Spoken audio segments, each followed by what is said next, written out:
भारत का संविधान सिर्फ एक दस्तावेज नहीं बल्कि हर भारतीय नागरिक की ताकत और सुरक्षा का ये प्रतीक है। यह हमें अधिकार देता है, सम्मान देता है और सपनों को हकीकत बनाने की उम्मीद भी देता है।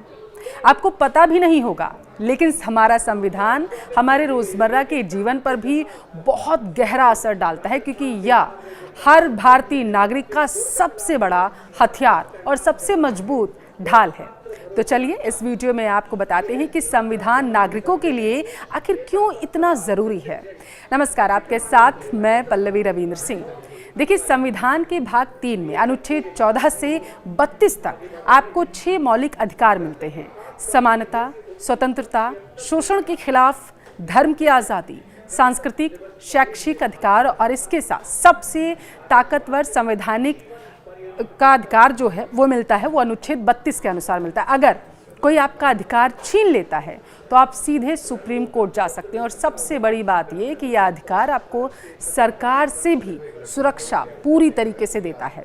दूसरा ये कि कानून सबके लिए हमारे संविधान में बराबर है।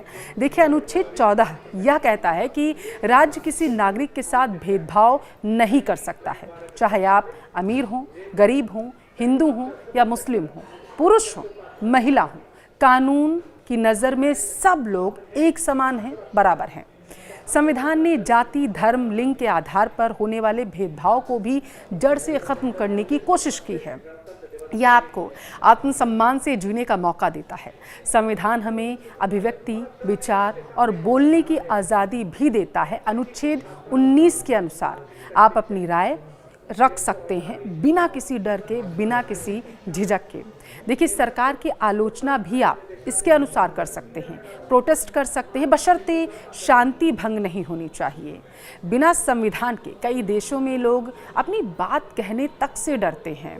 संविधान कहता है कि राज्य किसी धर्म को बढ़ावा किसी भी सूरत में नहीं देगा, ना दबाएगा किसी भी धर्म को। आप जो चाहें वो धर्म मान सकते हैं, आपको पूरी आज़ादी है। आप अपना धर्म बदल भी सकते हैं, या आपकी अगर मर्जी हो तो आप कोई भी धर्म ना मानने के लिए भी पूरी तरीके से स्वतंत्र हैं।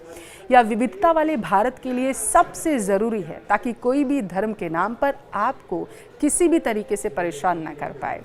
राज्य के नीति निर्देशक सिद्धांत भाग 4 सरकार को निर्देश देता है कि गरीबी खत्म करें, शिक्षा, रोजगार देना उनका धर्म है, समान वेतन देना भी उनकी तरफ से उनका धर्म माना जाता है। हालांकि ये बाध्यकारी नहीं है, लेकिन ये सरकार के लिए नैतिक के रूप में ज़रूर ये माना जाता है। अब देखिए, उनकी जिम्मेदारी भी है ये। इतना ही नहीं, संविधान ने 18 साल से ऊपर के हर नागरिक को वोट देने का अधिकार दिया है। आपका एक वोट प्रधानमंत्री, मुख्यमंत्री, विधायक चुन सकता है, यानी जनता ही देश की असली मालिक है। संविधान ने कार्यपालिका, विधायिका और न्यायपालिका के बीच शक्तियों का बंटवारा किया हुआ है, ताकि कोई भी एक अंग बहुत ज़्यादा ताकतवर ना हो जाए और आपसे आपके हक छीनने का कार्य ना करने लगे।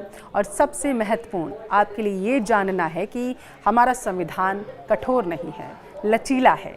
अब तक 106 से ज़्यादा संविधान संशोधन हो चुके हैं। ज़रूरत पड़ने पर नागरिकों के हित में इसे बदला भी जा सकता है। 1976 में हुए 42वें संशोधन से संविधान में 11 मौलिक कर्तव्य जोड़े गए थे, जिनमें संविधान का पालन, राष्ट्रीय एकता, पर्यावरण संरक्षण है, वैज्ञानिक सोच आदि शामिल किए गए थे। याद रखें, संविधान सिर्फ अधिकार नहीं है, जिम्मेदारी भी देता है, ताकि हम सब मिलकर बेहतर भारत बना सकें। संविधान ने भाषाई, सांस्कृतिक, धार्मिक विविधता को एक सूत्र में बांधने का कार्य किया है। या भारत श्रेष्ठ भारत का एक सपना जो है वो आगे रखता है। उम्मीद करती हूँ आपको पता चला होगा कि संविधान आपके लिए आखिर इतना ज़रूरी क्यों है। याद रखें, यह सिर्फ एक किताब नहीं, ये आपकी आज़ादी, सम्मान, सुरक्षा, सपनों की गारंटी देता है।